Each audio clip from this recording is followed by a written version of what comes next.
Hello again, everyone. As always, my name is Derek, and I'm a respiratory therapist. And today's video is called Ventilation Deep Dive, Driving Pressure and Pressure Control Mode. Now, I lumped these two topics together into one video because pressure control mode is really all about driving pressure, so putting them together just kind of makes sense. And driving pressure is a bit of a complex topic, but if I did just driving pressure, it'd be kind of a short video, so I decided to basically just throw these two together and do two birds with one stone. Let's get into it. So here are our objectives for today. We are going to describe the physiology behind driving pressure, like what it actually is. We are going to explain why driving pressure is an important parameter in mechanical ventilation. We are going to summarize the mechanics behind breath delivery in pressure control ventilation. We are going to identify proper indications and settings for pressure control ventilation, and we are going to analyze the benefits and limitations of pressure control ventilation. So if we're going to talk about driving pressure, first we should talk about measurable pressures during mechanical ventilation in general. So we're going to go through a few of these. First of all, you have your PIP, your peak inspiratory pressure. That is the highest pressure observed within the respiratory system, basically through the whole ventilator circuit and the patient's lungs during inspiration. It is the sum of the pressure required to bypass airway resistance and the pressure of the gas as it fills the alveoli. This number, your PIP, is used to measure your dynamic compliance, which is seen with this equation here, tidal volume divided by peak inspiratory pressure minus positive end expiratory pressure. I like to think of PIP as kind of a measure of airway resistance in a way. Well, it's not directly a measure of airway resistance, but it kind of is, as in if your PIP increases and the next one we talk about, the plat, stays the same, you have an airway resistance problem. Whereas if your plat increases and the difference between your plat and your PIP stay the same, then you have a lung compliance problem. That's how I think about it. Now we have your plateau pressure, or P-plat. This is the pressure required to inflate the alveoli, including the PEEP. This can only be measured via inspiratory pressure. Basically, it is measured when there is no movement within the respiratory system at the end of inspiration. It is a measurement of the pressure exerted by the elastic recoil of lung tissue on the inflated lung. The lung is stretched out by the breath that we're giving, and it wants to snap back. It's basically how much pressure is trying to snap back when we're holding the full breath, basically. This is used to measure static compliance. Static meaning when nothing is moving. This is, as opposed to dynamic compliance with your PIP, where things are moving. Things are moving, you have airway resistance. Things are static, they're not moving, you're measuring more so your static compliance, right? A measure of elastance. Now, most research recommends a plat of less than 30 centimeters of water. That number kind of varies a little bit, but 30 is kind of the general number. And here we have your static compliance equation. Tidal volume divided by plateau minus PEEP. Now here's some more pressures during mechanical ventilation. We have your PEEP, your positive end expiratory pressure, also known as baseline pressure. It's exactly that. It is the pressure that is always present throughout the breathing cycle. Increased PEEP causes increased distension of the alveoli, which can improve oxygenation up to a certain point, but it can also negatively impact venous return to the heart because it increases intrathoracic pressure. If you watched my video on PEA and reversible causes, you'd know all about that kind of stuff, right? PEEP is set on the ventilator, but auto PEEP or intrinsic PEEP from various disease conditions like obstructive diseases can be measured with an expiratory hold. And then finally here at the bottom we have the star of at least the first part of today's lecture, which is driving pressure, or delta P, or pressure difference, right? Delta means difference. So driving pressure is your plateau pressure minus your PEEP. This is a measure of the pressure required to inflate the alveoli without taking the PEEP into consideration. You will notice this is the same value used in the static compliance equation. Remember back here when we talked about P-plat like 30 seconds ago? Yep, that's it, static compliance, right?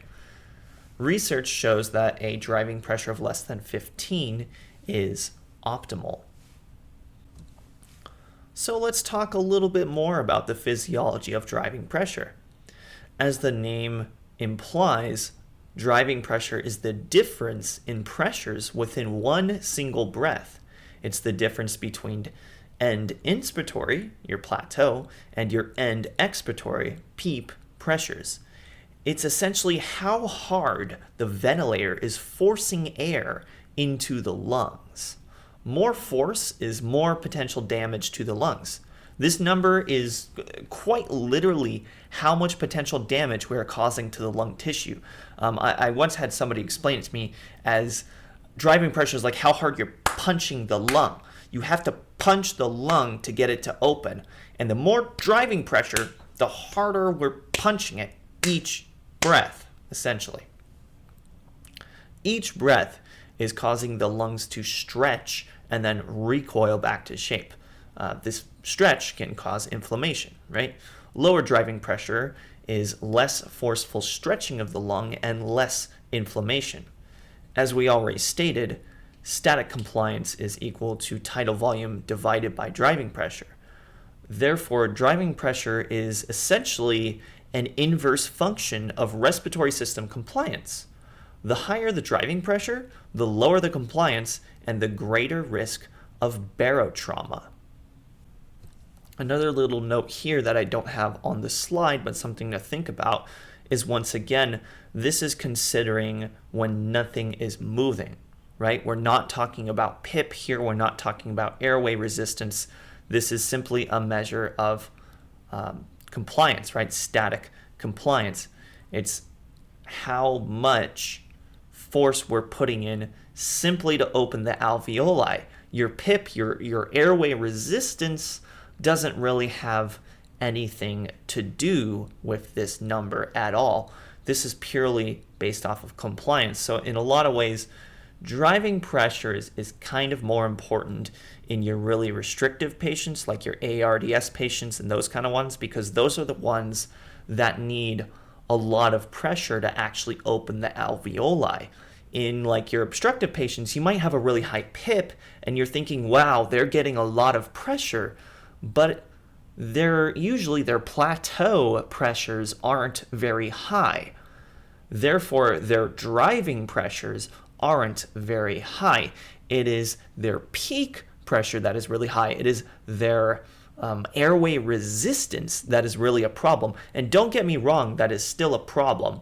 And you know, PIP is still nothing to sneeze at. But at the end of the day, that's a very different kind of problem than having a really high driving pressure, like you see with those restrictive patients that have terrible static compliance.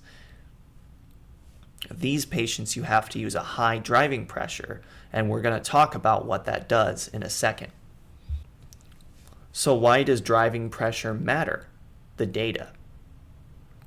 We used to think that plateau pressure and milliliters per kilogram of ideal body weight for tidal volume were the most influential factors in ventilator-induced lung injury, but recent studies have showed that high driving pressure leads to increased morbidity and mortality, especially in our ARDS patients. So this right here is a direct quote from a research article I found on PubMed. And here it is, quote, a meta-analysis by Amato et al. Analyzed 9 random control trials and demonstrated that in intensive care settings, ARDS patients with elevated delta Ps of 15 centimeters of water were positively associated with higher mortality after every 1 standard increment in driving pressure, which is approximately 7 centimeters of water. This result was despite the protective range of tidal volumes and plateau pressure. A driving pressure less than 15 was considered to be a safe threshold to guide ventilation in ARDS patients and decrease mortality. This study, despite its limitations, provides a significant understanding of the delicate role driving pressures can play in the management of ARDS and the intricate and precise difference the slightest of modifications can make. Now, here's the thing here. Once again, this result, the increased mortality with increased driving pressure, was even despite using protective tidal volumes and low plateau pressures. See, the plateau pressure doesn't matter as much. So based on that, it kind of sounds like P-plat and mils per kilo are kind of useless, right? But, we have to ask ourselves, are those still important? Well, driving pressure is still a relatively new concept, but it clearly shows that it is an important parameter in mechanical ventilation. P-plat is still a good thing to keep track of, but as an indicator of lung stress and mortality, it's less accurate than your driving pressure. Now, this is because it is including your PEEP, and PEEP can actually help improve compliance up to a certain point. We're going to talk about that when I do an optimal PEEP video. And your plateau pressure doesn't isolate the exact force exerted on the lung in each breath, which is driving pressure, right? Think about it. Even if your PEEP is really high, your lungs, they're distended, but as long as you're not giving too much PEEP, that's not actually doing anything bad. It's just holding the alveoli open. What's causing the damage is going from your plat to your PEEP, from your plat to your PEEP, over and over and over again. That's that driving pressure. But it's not the plat, it's not the PEEP, it's the difference between those two things, right? And if you have a higher PEEP, you might have a higher plat, which, once again, still can sometimes indicate bad things, but at the end of the day, the more accurate indicator here is the difference between those two values. That's really what's more important here, is the delta P. Now, when talking about tidal volume, 6 to 8 mils per kilo of ideal body weight, as a general guideline, that's fine.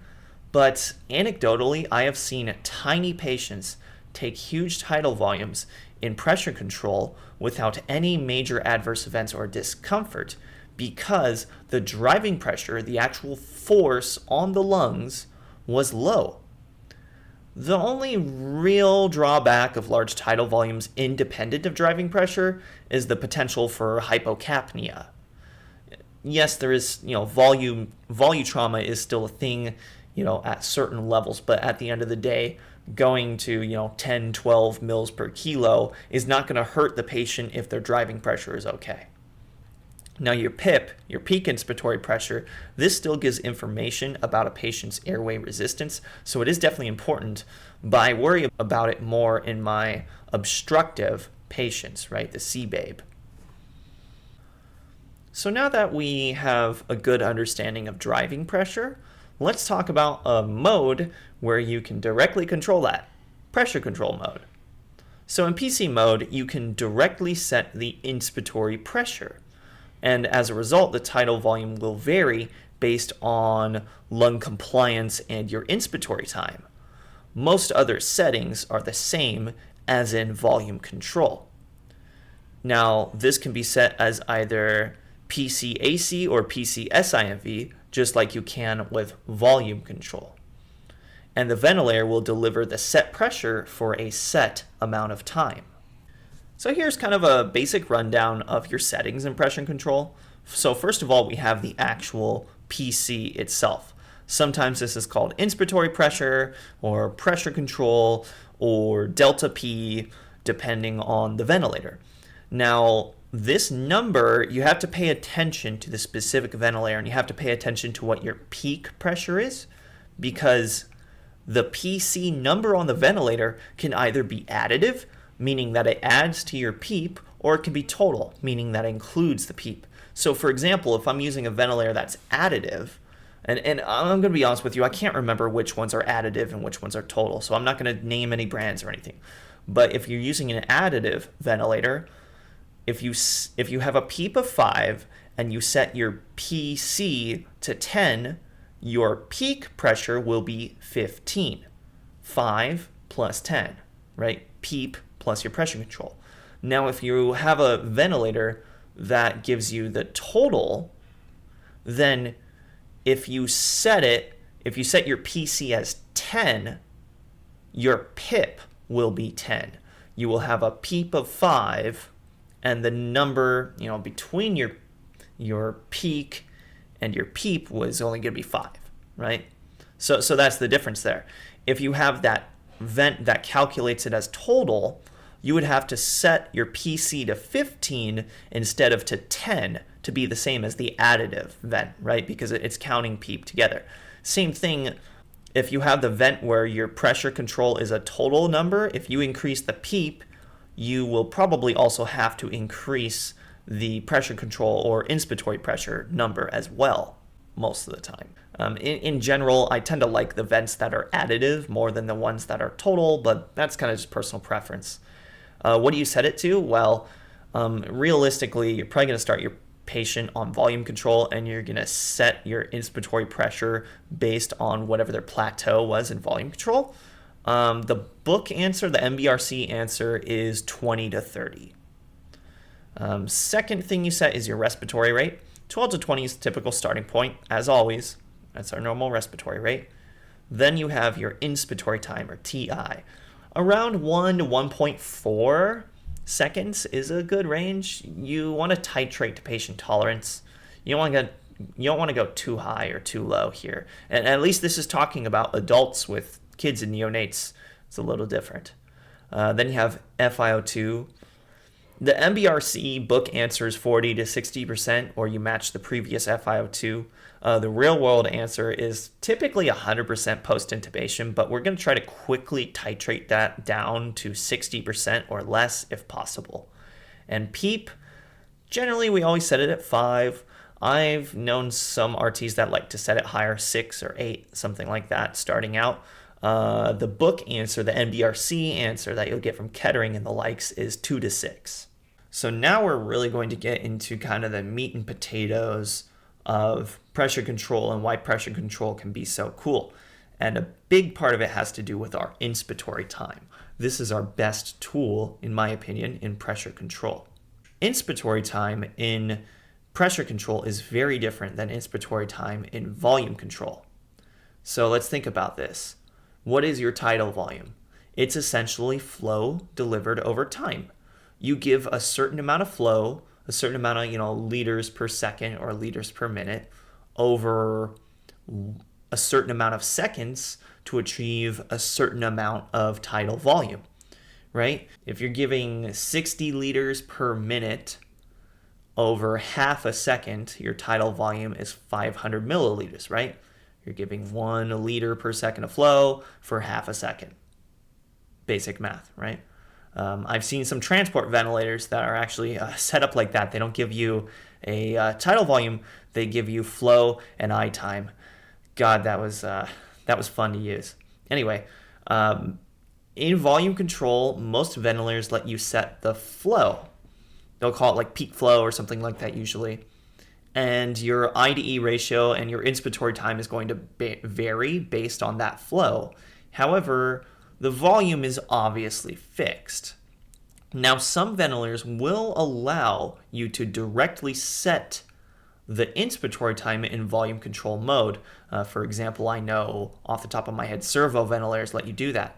However, because volume is fixed, if you increase the inspiratory time, that's going to decrease the flow, right? Because you're giving more time, so you need less flow to achieve the same volume. That can potentially lead to flow starvation in some patients. Now, yes, you could say there's benefits to lower flow, as in, you get more laminar flow, and that can be good for airway resistance and blah, blah, blah. But, in general, your patient's probably not going to like it. Now, in pressure control, the volume is obviously variable. So increasing inspiratory time will lead to an increasing tidal volume up to a certain point because we no longer have a capped tidal volume. Now, as the ventilator, is delivering a set pressure to the alveoli, it will give whatever flow is needed to maintain that set inspiratory pressure. Flow starvation is only going to happen if the patient's inspiratory demand, their inspiratory flow demand, exceeds the flow required for that set pressure. So if you have your pressure set like really, really low, if you have an inspiratory pressure of like 7 or something like that, it might not need a lot of flow to get an inspiratory pressure of 7, so you actually might get flow starvation with your patient.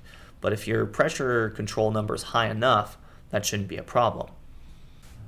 Besides increasing tidal volume, increasing inspiratory time also increases mean airway pressure. Increasing mean airway pressure will increase oxygenation. However, adjusting PEEP does make a bigger difference to mean airway pressure and the resulting oxygenation than inspiratory time does. Regarding this mean airway pressure and resulting oxygenation, I think of PEEP as adjusting mean airway pressure like the coarse adjustment on a microscope, and inspiratory time as the fine adjustment, right? PEEP is going to make big changes in your mean airway pressure. Your inspiratory time is going to make kind of smaller changes in your mean airway pressure. Just another little aside here, something that always kind of bugged me is in school we're taught, okay, what ventilator parameters affect oxygenation, what ventilator parameters affect ventilation. We say, okay, ventilation is respiratory rate and tidal volume. Okay, yep. And then oxygenation, we always say PEEP and FiO2. Not really. FiO2, yes, but it's not really PEEP. Really, it's mean airway pressure that's affecting oxygenation. PEEP just happens to have a large effect on mean airway pressure. But increasing inspiratory time or doing inverse ratio ventilation, something like that, will also increase your mean airway pressure. So now that we've learned a bit about how pressure control works and how I time can be beneficial, we're going to talk about kind of the way you should set pressure control ventilation ideally. So based on what we've learned so far, increasing inspiratory time can lead to higher tidal volumes and more oxygenation without increasing driving pressure, right? You get more bang for your buck.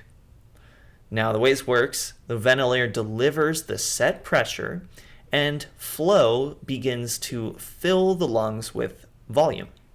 Now, the flow is really high at first, but it decreases as the lungs fill because the elastic recoil of the lungs delivers a back pressure. Remember earlier when we were talking about plateau pressure and how we're holding the lungs open and they want to snap back? It's the same thing. We're filling the lungs with this pressure, and the more we fill it, the more back pressure there is trying to snap back.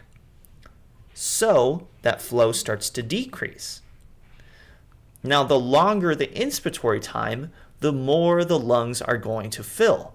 However, eventually, the lungs will become full and you're not going to get any more tidal volume out of a higher inspiratory time. Now, how do you know when the lungs are full? When the flow waveform reaches baseline during inspiration. Cessation of flow means no more lung filling. Any extra inspiratory time will not be helpful for ventilation. This set pressure and the resulting intrinsic back pressure is why pressure control causes a decelerating flow waveform. And we're going to look at that again in another minute or two. Now, it's the same kind of deal with your expiratory flow. We've all been taught that if your expiratory flow waveform does not return to zero or baseline, then your patient is air trapping. And it's the same concept. Therefore, the best method for titrating your inspiratory time and respiratory rate is based on achieving a baseline to baseline flow waveform. You want zero flow at the end of inspiration and zero flow at the end of expiration. This is making your breaths as efficient as possible without causing any kind of auto-peep. Now, here's the thing. the amount of time needed for flow to return to baseline, both on the inspiratory and expiratory side, is determined by the time constant of the lung. Oh, you remember that concept? That's also known as basically the resistance and the compliance of the lungs. And I like to think of this as a balloon. So lower compliance and lower resistance, it's going to fill and empty faster. If you have, think of it like blowing into a balloon through a straw. If you have a really big straw and a small balloon, it's going to fill up really quickly because the balloon is small, aka not compliant, and the straw is big, so there's low resistance. If you have a really skinny straw and a really big balloon, meaning high resistance and high compliance, it's going to take a long time to fill that balloon. Right? You have to keep blowing and blowing and blowing, and it's slowly filling. Essentially, your obstructive patients are going to need more time to empty and more time to fill, while your restrictive patients will fill and empty quicker, right? Your COPDers, it's going to take a long I time to get the flow down to baseline on inspiration and a long E time to get the flow up to baseline on exhalation, right? Generally speaking, talking about this baseline to baseline method, what you're going to need is a lower respiratory rate and a longer inspiratory time in general, right? Because if you want both waveforms to return to zero, you need enough I time and enough E time, which means you need a good amount of total cycle time. Ergo, your respiratory rate can't be too high in general. And we'll talk about that more in a minute. Now we've got a picture for the picture people. So this is demonstrating that decelerating flow. Here's your pressure waveform. As we said, in pressure control, it's constant. It's a set pressure. And here we have, boom, the flow goes really high at the beginning. But as back pressure happens within your lungs, the flow goes down and down and down until the until the pressure entering your lungs is equal with the pressure inside your lungs. Now, what does that mean as well? If your I time is long enough, your peak pressure will equal your plateau pressure. There will be no difference between PIP and plat. You're basically completely overcoming airway resistance, right? Because pressure at the airway, your highest pressure, your peak pressure, is the same as the pressure in the alveoli, your plateau pressure. The catch is, once again, in your obstructive patients that have a lot of airway resistance, it's going to take a really long time to get back to zero and may or may not actually be feasible. But here's kind of a demonstration. So here we have kind of your typical flow waveform, short I time, and look at that. We're not returning to baseline. You see that little gap there? There is more tidal volume left on the table. We could have filled the lungs up a little bit more. Now look over here. And our flow goes down to zero and nothing is happening. For this period of time, we are basically just doing a breath hold. We're not getting any more tidal volume. We're making the patient hold their breath. Not really ideal either. This one is Goldilocks. This is perfect.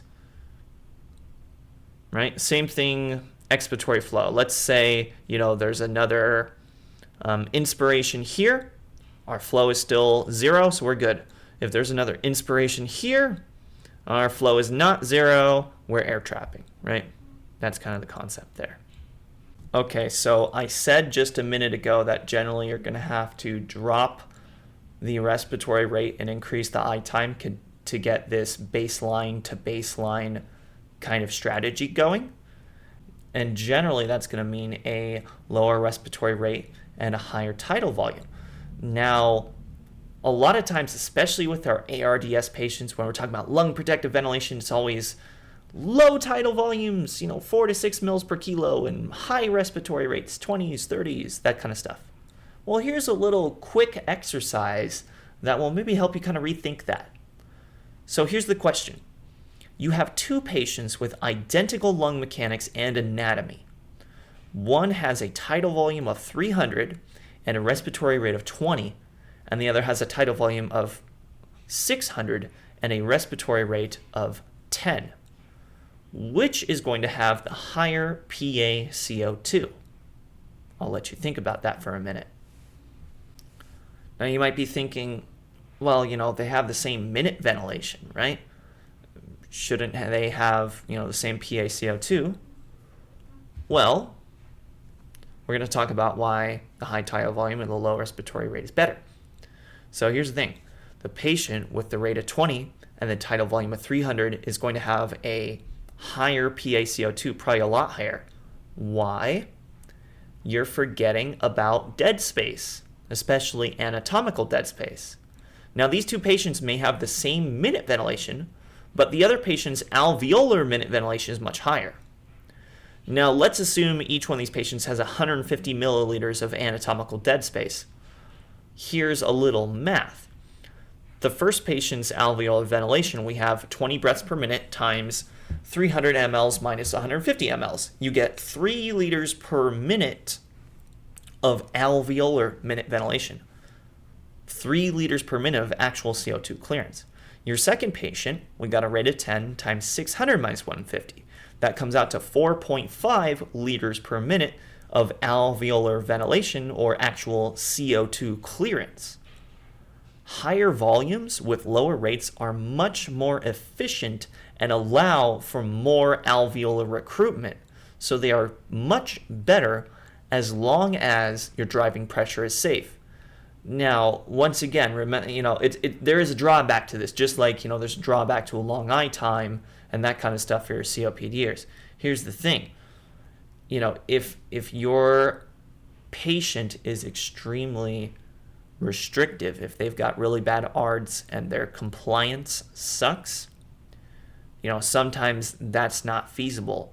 Sometimes your driving pressure is going to be so high, and you know what? Yeah, you're going to have to give them a lower tidal volume and a larger rate.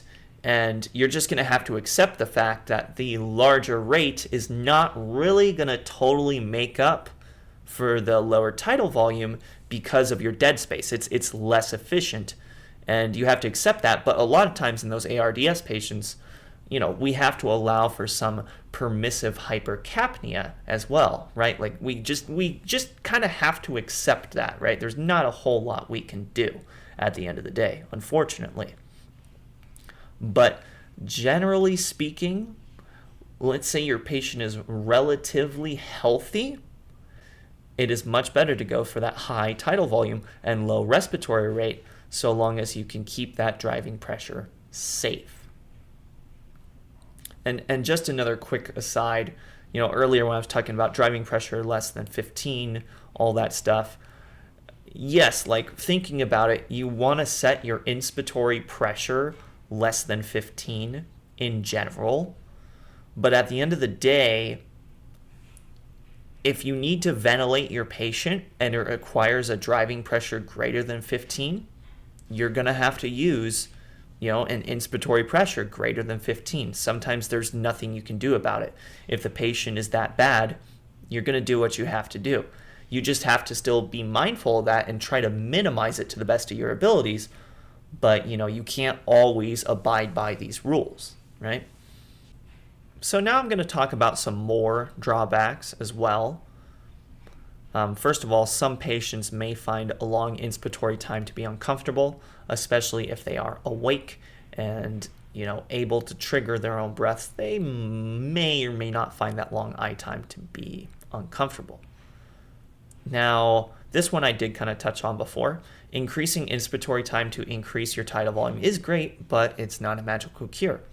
As I said, if your patient's lung compliance is bad enough, you will have to increase inspiratory pressures and therefore increase driving pressure to achieve a proper tidal volume. Also, your tidal volume will vary. Now look, depending on your patient's situation, this may not necessarily be a big deal, but if your patient's lung compliance changes quickly, pressure control may not be a good choice.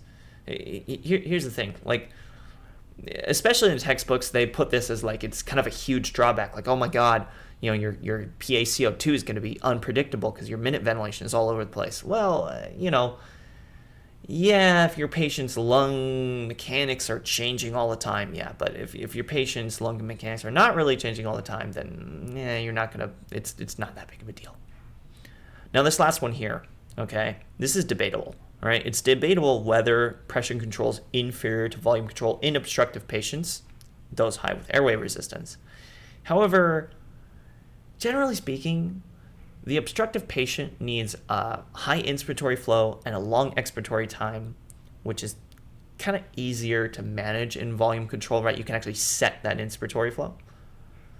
And a square flow waveform makes monitoring of respiratory mechanics easier in patients with dynamic hyperinflation. And volume control will give you that square flow waveform. So in my professional opinion, volume control is the better option here. Generally speaking, not always the case, but just generally, you might want to go with volume control. Now we're going to talk about kind of a summary of the benefits here. Some that I've talked about before, some that I have not. Pressure control ventilation allows direct control of driving pressure, which is a significant indicator of morbidity and mortality. Now remember what I said earlier. If you use the baseline to baseline method and your inspiratory flow reaches 0, that means that your PIP is the same thing as your plat, because there is no difference, right? Your highest pressure is your pressure control number. Your inspiratory pressure is your PIP. And if all of that inspiratory pressure makes it all the way down to your lungs, then it's the same thing as your plat. And in that case, you are literally setting the driving pressure. So that is a big benefit. And that's very much lung protective in general.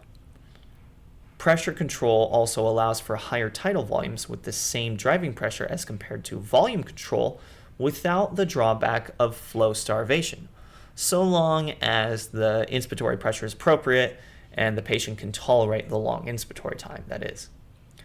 Also, pressure control allows for more precise control over mean airway pressure than volume control due to the lack of drawbacks associated with the higher inspiratory time in volume control. Also, the decelerating flow waveform is generally more comfortable for most patients. I'm not going to say all. Some patients do like VC better, but in general, it's more comfortable. And patients can draw the tidal volumes that they naturally want. With volume control, they get exactly what you set and nothing more. Remember when I was saying earlier, I've seen tiny old ladies draw tidal volumes at like 650, 700 on a pressure control of like 12. And you know what? It's a safe pressure for them. That's the volume they want. They're drawing that volume just based off of that pressure. And they're at a safe pressure level, right? Okay, so now we're going to get a little more visual with this. Okay, so this is a ventilator simulator from Open Pediatrics. I'm using this because I found that it's more accurate than the other ventilator simulators I could find online. I mean, it's not perfect. It still doesn't behave exactly how I want it to, and there are some limitations. Like, for example, you can't increase the I time past 1.2, those kind of things. So it's really not ideal, although I mean it's meant for pediatric patients, and I think typically they do kind of lower I times with them as far as I'm aware. I don't know a ton about pediatrics, but so it's not perfect. And as you can see, we have like a whole scenario kind of thing over here. We have like objectives and stuff. That's just based off of like this little it's a teaching tool, right? And it is like a fun little teaching tool, but I'm going to use it to kind of demonstrate some things with pressure control, right? So here's an example of an ARDS patient here. They're on volume control 500, 15, plus 5, 100% right now. We can kind of look at some things, like we can look at an ABG, 729, 50, right? So a little hypercapnic. Our oxygen's not too bad. Got our end tidal and everything. You know, that about lines up. We even got vital signs and stuff over here. Fun. Blood pressure's not great looking. But we can go ahead and look at our plateau pressure by doing an inspiratory hold. It should do that automatically, I believe. Plateau pressure of 20. Well, let's see. PEEP of 5, plateau pressure of 20, driving pressure of 15. That's actually like exactly where we want it. It's not too bad. But let's say, hypothetically, it was a little higher or something like that, right? And we didn't really like it. Let's say we want to switch to pressure control. Honestly, this for an ARDS patient is really not that bad. I'm going to show you how we would basically switch to pressure control. So we want our plateau pressure is 20. We're going to go over here, pressure control. Now this one, our inspiratory pressure, as you see here, is delta pressure. It's driving pressure, which means it is going to be additive to our PEEP. So if we do this, our PIP will be 20, right? That'll be the same as our plat, essentially here, delta P of 15. That's essentially what we want. Now here's the thing. Normally, like I said, 1 to 1.4. I'm initially going to set the inspiratory time really, really low in order to demonstrate the benefits of a long I time. You would never actually set an adult on an I time of 0.39. That's crazy. You would never do that. This is purely for demonstration purposes, and this is obviously not a real person. So we're going to save and close. Right, so we're going to look what happens. Before we were at tidal volume 500. Now we're over here. We got, tidal volume 388. We're going to look at this. And we can see right here our flow waveform. That is not returned to baseline at all. And our pressure waveform is square, but it almost looks more like a rectangle, right? Because our I time is so short. Well, and I'm sure, look at our end-tidal CO2, 59. So obviously our CO2 has gone up significantly. Our patient is not looking too great. And also look here, our mean airway pressure, 6. It's quite low, 97%. Actually, let's go ahead and perform the ABG just so we can see. I'm going to show you what I time really does in real time. 719, 65, 110. So not great. Not great. Well, let's go ahead and increase that I time. We're going to increase it all the way up to the max that this simulator, which will allow, which is 1.20. So now we're going to see our tidal volume has gone up from about 400 to 440-ish, and our mean airway pressure has gone up as well. Our end tidal is starting to drop. Our SpO2 has increased a little bit. I don't know if you actually need to give this thing time before you draw blood gas or what. I'm assuming maybe a little bit of time. Now we can see, once again, our flow is still not reaching baseline. We still have some ways to go, but we can't set the I time any longer. We're still leaving some tidal volume on the table. Hypothetically, we could drag this out even longer and maybe get a tidal volume of like 500 and a mean airway pressure a little bit higher. Now let's look at our blood gas. So look at that. Without increasing our pressure at all, we have blown off a bit of CO2 and increased our PaO2. Pretty good, right? Pretty good. Now, if we do our inspiratory hold, you're going to see our PIP and our plat are not the same. Our plat is only 15. Now that's because our flow is not reaching 0. But as you can see here, we can still go up on the rate a little bit because look at that. We are still reaching zero on expiratory. So we could always up this a little bit. I wouldn't go crazy. I would go to 18. And I would also drop the FiO2. Now, if their PaO2 was only 140 previously, I'm not going to drop this by crazy amounts, but I'm going to drop it to like, 80, and we'll see. Our end tidal has now dropped 47, 46, so our PaCO2 is maybe 50-ish, depending on the dead space there, right? That's probably about acceptable. And it's now dropping even more. We can see we're still returning to baseline there. SpO2, we're still 98%. Anyway, I've been kind of messing around with this thing. The point here is to demonstrate that by adjusting I time, we can get more volume and we can get more oxygenation as well to some extent.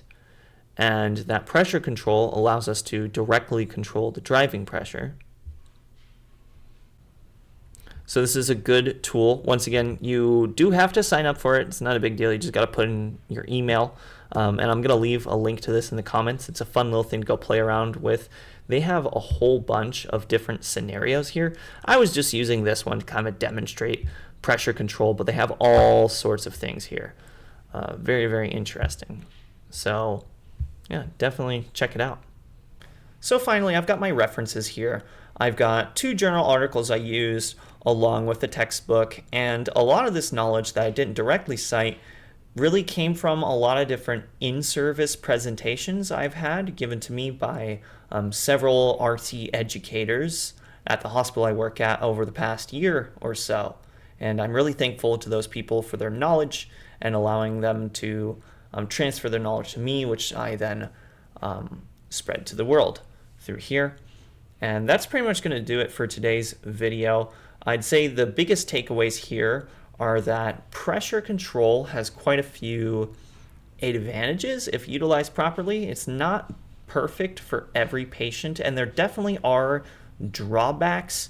You can kind of, as you can see with that little simulator, you can kind of tweak things and get a little bit of a better, tidal volume with a little bit lower pressure, but it does have its limitations and it's not perfect. But it's a very interesting thing, and driving pressure itself is something that there's still a lot of ongoing research regarding. And hopefully over the next few years, we're going to see more details emerge about just how important it is, because really driving pressure is only something that people have started paying attention to in the past maybe 10 years or so. And my textbook, Pilbeam's, barely even mentions it. In school, it was mentioned to me briefly, but I never really realized how important it was until I started working at a hospital and I actually learned from these educators that, yeah, this is actually a bigger indicator of morbidity and mortality than even stuff like your plateau pressure. And it makes sense physiologically why. But I just thought that was very interesting. And please leave your comments, questions, concerns, ideas for other videos. Leave it all in the comments, and I will see you all next time. Have a nice day.